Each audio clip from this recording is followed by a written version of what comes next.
Bonjour à tous.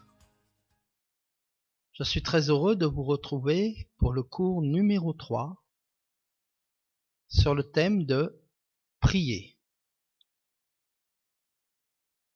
Nous allons étudier dans le livre de Luc le chapitre 21 au verset 34 et 35. Luc 21 verset 34 35. Nous irons certainement jusqu'au verset 36. Je vous le lis. Prenez garde à vous-même, de crainte que vos cœurs ne s'apesantissent par les excès du manger et du boire, et par les soucis de la vie, et que ce jour ne vienne sur vous à l'improviste. Car il viendra comme un filet sur tous ceux qui habitent sur la face de toute la terre. Veillez donc, et priez en tout temps, afin que vous ayez la force d'échapper à toutes ces choses qui arriveront, et de paraître debout devant le Fils de l'homme. Ce chapitre et ces versets sont très intéressants, mais il y a quelques précisions à vous donner tout d'abord. Précision sur le jour. Dans le Nouveau Testament,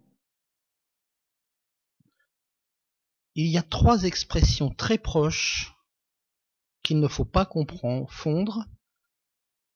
Ce sont le jour de Christ, qui fait allusion à l'enlèvement de l'Église et à sa rencontre avec le Seigneur.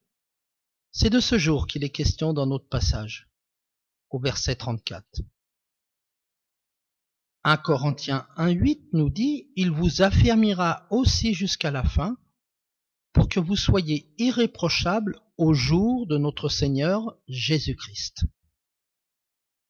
Philippiens 1,6 nous dit « Je suis persuadé que celui qui a commencé en vous cette bonne œuvre la rendra parfaite pour le jour de Jésus-Christ. » Une autre expression est le jour de Dieu. Ce jour évoque la catastrophe qui va anéantir la création actuelle. Catastrophe qui sera suivie de l'apparition de nouveaux cieux et d'une nouvelle terre. Comme le cite le verset de 2 Pierre au chapitre 3, versets 1 et 2. Tandis que vous attendez et hâtez l'avènement du jour de Dieu, à cause duquel les cieux enflammés se dissoudront, les éléments embrasés se fondront. Je vous conseille de lire un petit peu plus en avant et de lire complètement ces 2 passages. Et il y a cette 3e expression qui est le jour du Seigneur. Cela désigne l'ensemble des événements à venir sur la terre et dans le ciel. Depuis l'enlèvement de l'Église jusqu'au jugement dernier. Les croyants devant le tribunal de Christ, au ciel les noces de l'agneau, la grande tribulation sur la terre, le règne de l'Antichrist, le retour foudroyant de Christ, le millénaire, la dernière révolte de l'humanité et la condamnation définitive de Satan. Alors surviendra le jugement dernier. Les versets qui font référence à cette période sont Actes 2, 20, 1 Corinthiens 1, 8 et 5, 5, 2 Corinthiens 1, 14, 1 Thessaloniciens 5, 2, etc. Donc, 3 expressions pour parler d'un jour exceptionnel où Dieu agira. Le jour de Christ, qui est ce jour qui nous intéresse pour Luc 21, 34, le jour de Dieu et le jour du Seigneur. Ces 3 jours sont bien distincts dans le Nouveau Testament. Maintenant, laissons de côté cette explication que nous verrons une autre fois dans un cours sur la fin des temps. Il est précisé que personne n'échappera au jugement En effet, Luc 21, 35 nous dit « Car il viendra comme un filet sur tous ceux qui habitent sur la face de toute la terre. » Personne n'échappera à la venue de Christ, personne n'échappera au jugement, personne qui vit sur la terre pourra s'affranchir de ces événements-là. Il y a une recommandation faite en Romains 12, 2. Ne vous conformez pas au siècle présent, mais soyez transformés par le renouvellement de l'intelligence, afin que vous discerniez quelle est la volonté de Dieu, ce qui est bon, agréable et parfait. Mes amis, qu'est-ce qui nous permet d'avoir une intelligence renouvelée? Nous l'avons vu dans le cours 1, Philippiens 4, 7. Et la paix de Dieu, qui surpasse toute intelligence, gardera vos cœurs et vos pensées en Jésus-Christ. Quand il est question de votre intelligence, il est question de vos pensées, de votre compréhension des temps et des circonstances, de votre discernement. La volonté de Dieu révélée dans ce moment où vous communiez avec lui renouvelle toute votre intelligence. Pourquoi? Parce que au moment où vous communiez avec lui, votre intelligence, vos pensées sont en Jésus-Christ.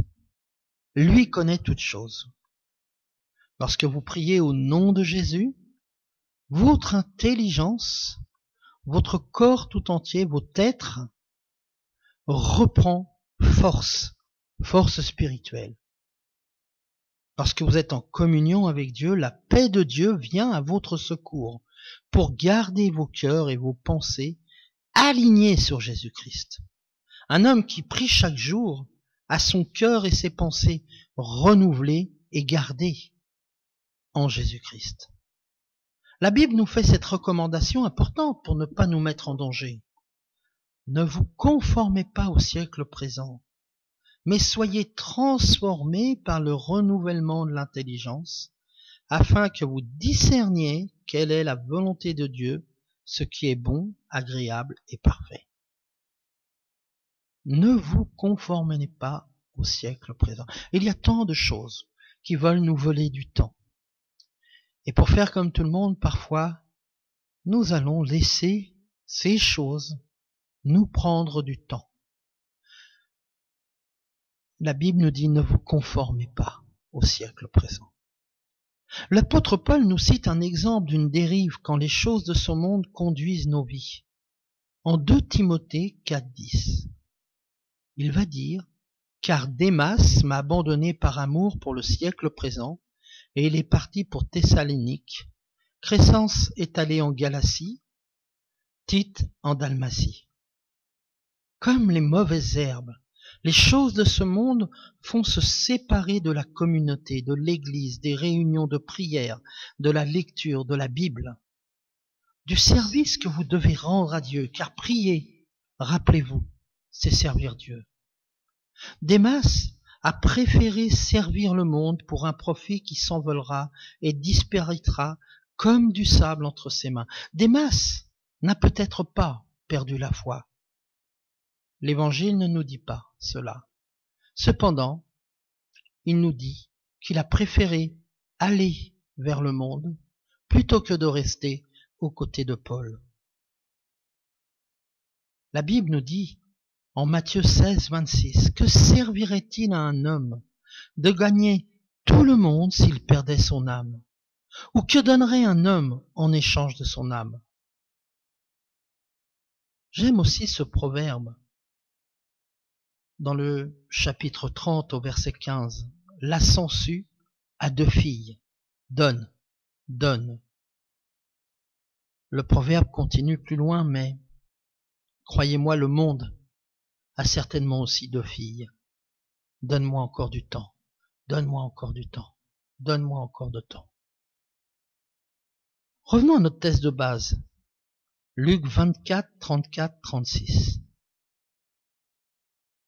Et étudions, après ces précisions, le verset 36.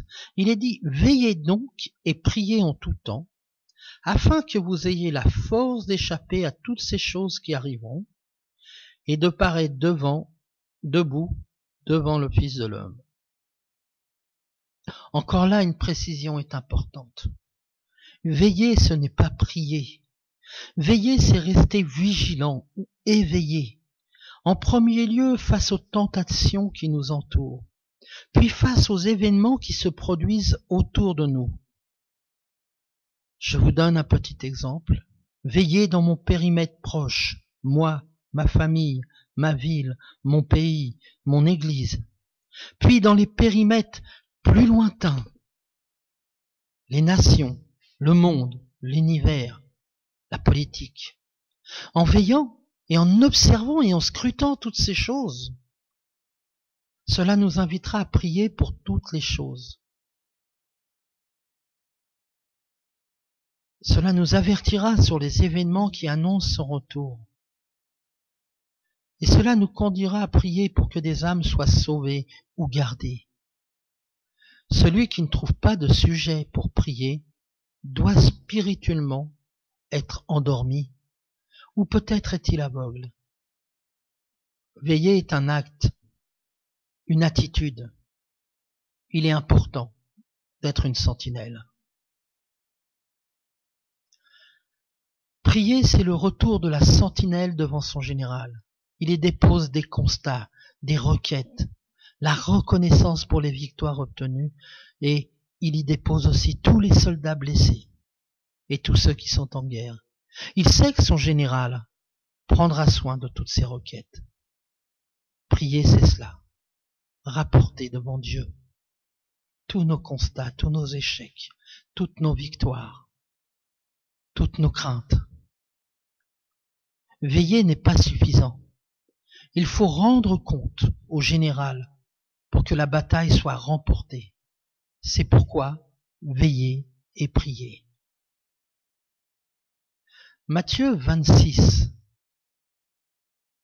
versets 40 et 41, dit « Il vint vers les disciples qu'il trouva endormis, et il dit à Pierre, « Vous n'avez donc pu veiller 1 heure avec moi? Veillez et priez, afin que vous ne tombiez pas dans la tentation. L'esprit est bien disposé, mais la chair est faible. » Prier sans observer les temps et les circonstances est un non-sens. Car pour alimenter mes prières, j'ai besoin de sujets, j'ai besoin d'observer en moi les craintes, les doutes, mes faiblesses, et de venir les exposer devant le Maître. Jésus marque bien par ce verset la différence entre veiller et prier. Lui-même venait devant le Père. Je relis le verset de Luc 21, le chapitre de Luc 21,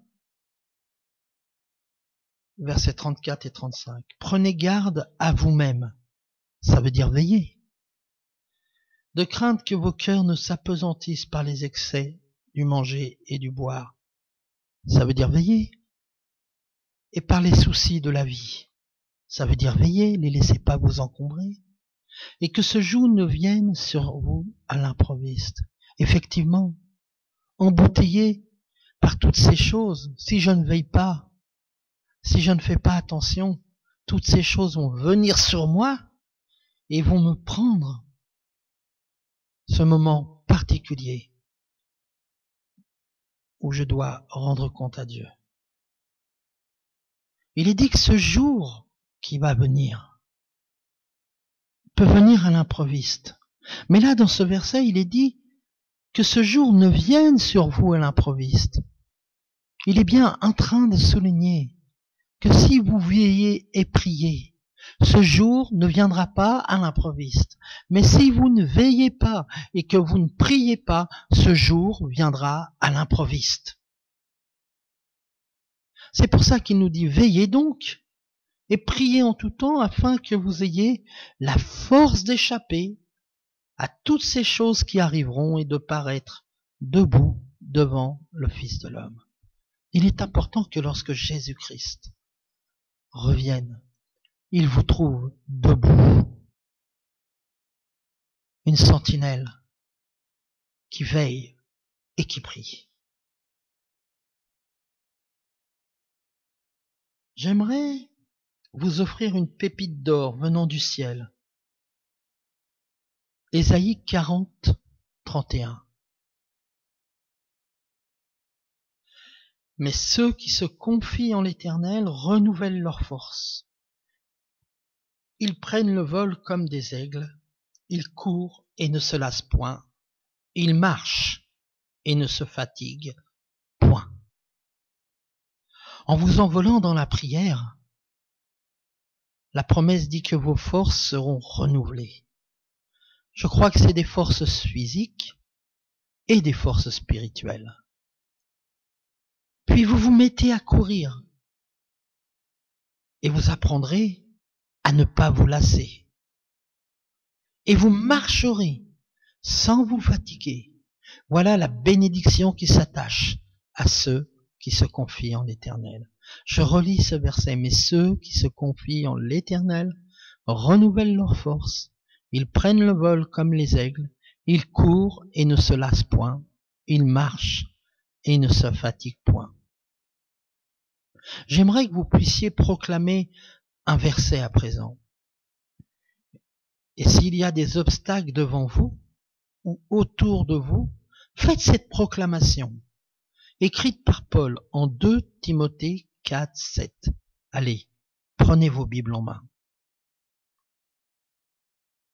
Vous êtes prêts? Nous lisons ensemble. Le Seigneur me délivrera de toute œuvre mauvaise, et il me sauvera pour me faire entrer dans son royaume céleste. À lui soit la gloire au siècle des siècles. Amen. Le Seigneur me délivrera de toute œuvre mauvaise, et il me sauvera pour me faire entrer dans son royaume céleste. À lui soit la gloire au siècle des siècles. Amen. Ces paroles sont précieuses. Elles sont pour vous une épée tranchante face aux choses qui vous oppressent. Veillez et priez pour résister devant la tentation. Veillez et priez pour discerner les temps et les circonstances. Veillez et priez pour que vous puissiez rendre compte à Dieu. Veillez et priez parce que vous verrez Dieu agir dans vos vies. Amen. Nous avons terminé ce cours numéro 3. Croyez tout d'abord que votre proclamation fait de vous une sentinelle solide qui vous permette de vous tenir debout devant l'adversaire, de veiller et de prier, de discerner ses ruses, de discerner ses plans et de connaître les plans de Dieu qui renverseront et qui éteindront tous les traits enflammés du malin.